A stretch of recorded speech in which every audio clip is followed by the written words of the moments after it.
আপনাদেরকে শুভেচ্ছা জানাচ্ছি। আজ সারাদিন অনেক পরিশ্রম করেছেন, আপনারাও ক্লান্ত, এবং এই কভার করতে গিয়ে আপনাদেরই একজন সহকর্মী প্রিয় সাংবাদিক ভাই আমাদের তিনি ইন্তেকাল করেছেন। গভীর শোক প্রকাশ করছি আমরা সেটার জন্য।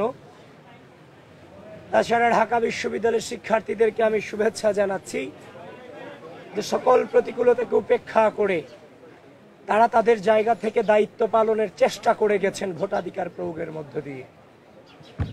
প্রিয় সাংবাদিক বন্ধুগণ, আজ সকাল থেকেই আপনারা আমাকে বিভিন্নভাবে জিজ্ঞাসা করার চেষ্টা করেছেন, ভাই কোনো অনুযোগ আছে কিনা। কিন্তু আমি বলেছিলাম, শুধু আজকে নয়, বিগত কয়েকদিন যাবত আমি টানা বলেছিলাম যে আমরা আর অভিযোগের রাজনীতিতে ফিরতে চাই না, আমরা পজিটিভ চিন্তা ভাবনা করতে চাই, আমরা শুধুমাত্র সামনে অগ্রসর হতে চাই। আমরা ভেবেছিলাম গণঅভ্যুত্থান পরবর্তী সময়ে এই ঢাকা বিশ্ববিদ্যালয়ের মাটি থেকে যেমনভাবে ফ্যাসিস্টকে বিতাড়িত করা হয়েছে, রাজনৈতিক অপসংস্কৃতিকে বিতাড়িত করা হয়েছে, ঠিক একইভাবে এই ঢাকা বিশ্ববিদ্যালয়ের মাটি থেকে গোটা বাংলাদেশব্যাপী রাজনৈতিক সুন্দর সংস্কৃতিকে উপহার দিব এই ডাকসু নির্বাচনের মধ্য দিয়ে। আপনারা দেখেছেন সকাল থেকেই, গতকালকে আমি আপনাদেরকে জানিয়েছি যে আমার উপর, আমার সকল কর্মকাণ্ডের উপর অনলাইনে সাইবার অ্যাটাক হচ্ছে, সংবাদ সম্মেলন করেছিলাম। ঠিক একইভাবে আজকে সকাল থেকে আবারও অপপ্রচার করা হয়েছে আমার এগেনস্টে, আমি নাকি নির্বাচনী আচরণ বিধি লঙ্ঘন করে আমি কেন্দ্রে প্রবেশ করেছি। এই ধরনের মিস ইনফরমেশন, ডিসইনফরমেশন ছড়িয়ে বিশ্ববিদ্যালয়ের দায়িত্বশীল রিটার্নিং কর্মকর্তা আপনাদেরকে পর্যন্ত বিভ্রান্ত করতে বাধ্য করেছে। আমি আপনাদেরকে সাধুবাদ জানাই। শেষ পর্যন্ত আপনারা গঠনতন্ত্র পড়ে এই অভিযোগ যে মিথ্যা সেটার স্বীকৃতি আপনারা দিয়েছেন, এজন্য আমি আপনাদেরকে সাধুবাদ জানাই। কিন্তু অল্প সময়ের মধ্যে এই যে মিস ইনফরমেশন ছড়িয়ে আমাদেরকে সাধারণ শিক্ষার্থীদের সামনে কলঙ্কিত করার চেষ্টা এবং অপচেষ্টা চালানো হয়েছে, সেটা বিশ্ববিদ্যালয়ের রিটার্নিং কর্মকর্তা কর্তৃক, একজন নির্বাচন কমিশন কর্তৃক। সুতরাং এটা কোনোভাবেই মেনে নেওয়া যায় না। এরা বারবার এদের ব্যর্থতার প্রমাণ দিয়ে গিয়েছে। আপনি দেখেছেন আজ আমাদের নির্বাচনী গঠনতন্ত্রে আছে, আপনারা তো 2019 সালে ডাকসু নির্বাচন অনেকে কাভার করেছেন। এখানে ভিপিজিএস, এজিএস কি তাদের প্যানেলের, তাদের ভোট কেন্দ্র পরিদর্শনের সুযোগ ছিল না? অবশ্যই ছিল। তাদের কি পরিচিতি কার্ড থেকে শুরু করে তাদের আলাদা একটা পরিচিতি ছিল না? সব ছিল। কিন্তু বিশ্ববিদ্যালয় প্রশাসন এসব আয়োজনে চরম ব্যর্থতার প্রমাণ দিয়েছে। এবং আমরা প্রত্যেকটা কেন্দ্রে যখনই গিয়েছি আমাদেরকে বারবার এতিমের মতো দাঁড় করিয়ে রাখা হয়েছে, আমাদের সময় নষ্ট করানো হয়েছে। শেষ পর্যন্ত দেখতে পেলাম রোকেয়া হলের একজন মেয়ে ভোট কেন্দ্র থেকে ভোট দিয়ে বেরিয়ে এসে আমাকে অভিযোগ করছে যে ভাই, যে ব্যালট পত্র আমাদেরকে দেওয়া হয়েছে সেখানে আগে থেকে সাদিককে এবং ফরহাদের নামে ক্রস চিহ্ন দেওয়া রাখা হয়েছে।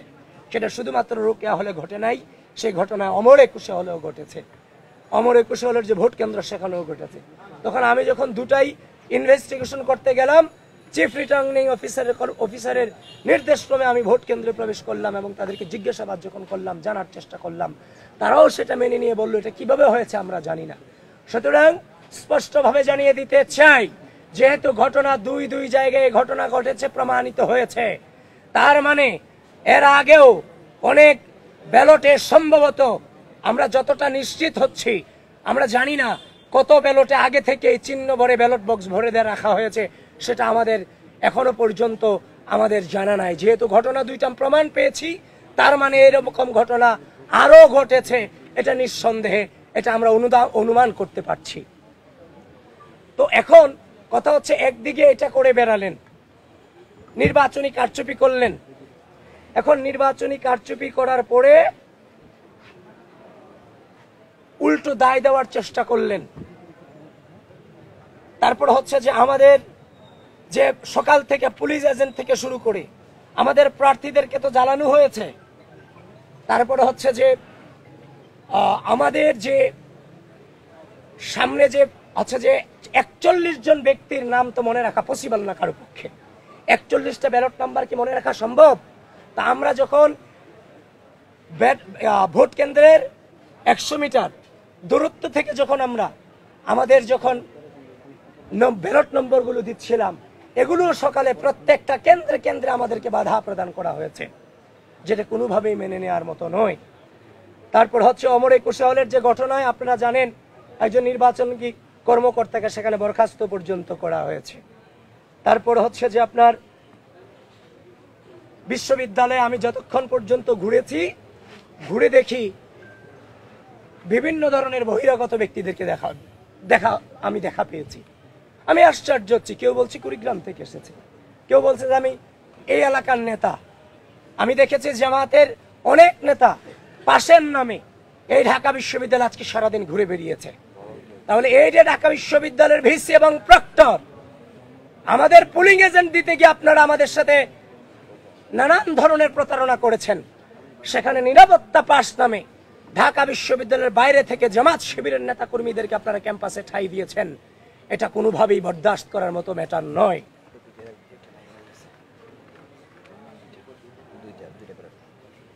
হ্যাঁ, তারপর আমরা আরো দেখেছি এবং প্রমাণ আছে আমাদের কাছে, সেই ছেলেটাও আমাদের কাছেই আছে।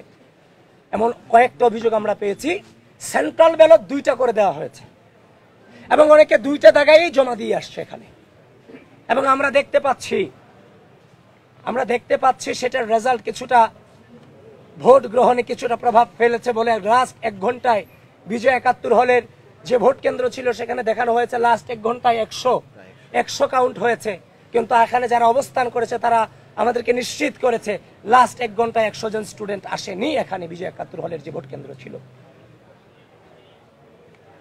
তারপর হচ্ছে যে আমরা এখনো পর্যন্ত বিশ্ববিদ্যালয় প্রশাসনের কাছে 12টা অভিযোগপত্র জমা দিয়েছি, লিখিত অভিযোগ আমরা জমা দিয়েছি। সবকিছু মিলিয়ে আমরা যে নির্বাচন আশা করেছিলাম যে আমরা কোনো প্রশ্ন রাখতে চাই না, আমরা সেই নির্বাচনের কাছ থেকে আমরা সেই শুরুতেই গণ-অভ্যুত্থান পরবর্তী যে গণতান্ত্রিক চেতনা, সেই চেতনাকে ব্যাহত করা হয়েছে। আপনি আশ্চর্য হবেন, সেই টিএসসিতে একজন ম্যাম, মুনামি ম্যাম, সহকারী প্রক্টর, তিনি আমাদের মেয়ে সূচনাকে পাঠ কক্ষ বিষয়ক সম্পাদক রুকেয়া হলের মুনামিকে বলেছে তোমার ছাত্রত্ব কিভাবে থাকে আমি তোমাকে দেখে দিব।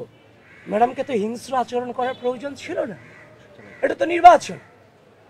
সে তার শুধুমাত্র আপনার হচ্ছে যে আমাদের যে ব্যালট নম্বরগুলো বিতরণ করার কারণে তাকে ছাত্রত্ব নিয়ে নেওয়ার হুমকি তিনি দিয়েছেন এবং খুব বাজে বিহেভ আমাদের সাথে করেছেন। এবং তিনি রুকেয়া হলে যতবার আমি returning officer, chief returning officer থেকে শুরু করে প্রত্যেকের অনুমতি নিয়ে যতবার প্রবেশ করতে চেয়েছি, আমাকে বারবার তারা বাধাগ্রস্ত করেছেন। তো সবকিছু মিলিয়ে আমরা ধৈর্য ধারণ করেছি। আপনারা আমাদেরকে বারবার বলেছেন, আমি দুপুর পর্যন্ত বলেছি আমি কোনো অভিযোগ করতে চাইনি। আজকে আমরা এই গণতন্ত্রকে আমরা আমরা এনজয় করতে চাই। দুপুর 1টা 12টার পর থেকে যখন এগুলো আসতে থাকে তখন তো আর মুখ বন্ধ করে থাকা যায় না। সুতরাং আমরা যখন দেখেছি ব্যালট 2 সেন্টারে ব্যালট নিয়ে কারচুপি হয়েছে, তার মানে ধরে নিতে পারছে এমন কারচুপির ঘটনা অনেক ঘটেছে। এখনো পর্যন্ত ধৈর্য ধারণ করে আছি।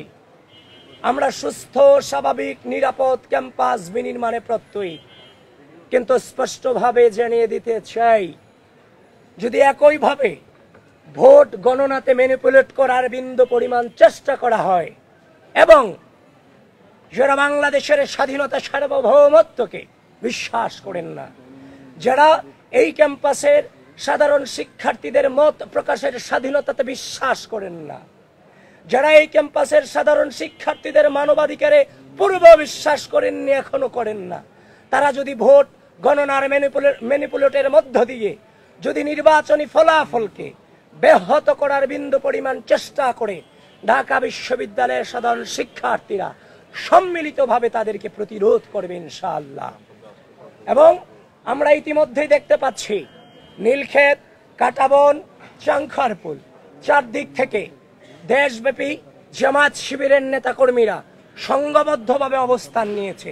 ঢাকা বিশ্ববিদ্যালয় প্রশাসন এবং রাষ্ট্রীয় প্রশাসন, নির্বাচন কমিশন, আমি আপনাদের সকলের প্রতি আহ্বান জানাচ্ছি, খুব দ্রুত এই ধরনের সন্ত্রাসী অবস্থান থেকে আমাদের ক্যাম্পাসের এরিয়াকে, ক্যাম্পাসের আশপাশ এরিয়াকে আপনারা মুক্ত করুন।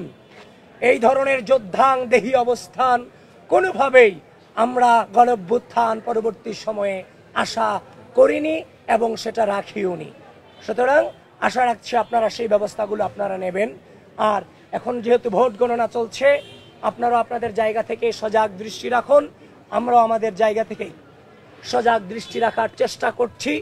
তবে বিশ্বাস করেন, এই নির্বাচন সুষ্ঠু, নিরপেক্ষ এবং গ্রহণযোগ্যভাবে যদি সত্যিকার অর্থে প্রতিফলিত হয়, তাহলে মনে রাখবেন বাংলাদেশ পন্থীদের ভূমিধস বিজয় অবশ্যম্ভাবী ইনশাআল্লাহ।